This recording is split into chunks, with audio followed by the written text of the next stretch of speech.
All right, so what happens when you add a strong acid or strong base to a buffer? Remember that buffers exist so that they can resist changes in pH even when small amounts of acid or base are added to them. When this happens, so when a strong acid or a strong base is added to a buffered solution, we assume that all of the strong acid or strong base is consumed in the reaction. In other words, all of the strong acid or base gets completely neutralized by one of the components of the buffer system. So here's a little flow chart we can follow to do these buffer calculations right when we add a strong acid or base to a buffer.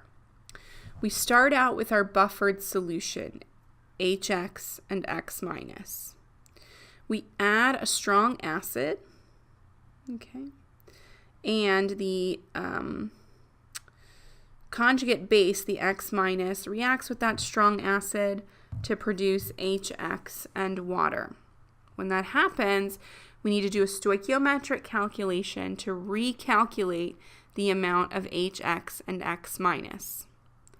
We do the same thing if we start with a buffer and we add the strong base. That strong base, that OH minus, is going to react with the weak acid to produce the conjugate base of the weak acid and water. And again, we'll need to do a stoichiometric calculation to recalculate HX and X minus.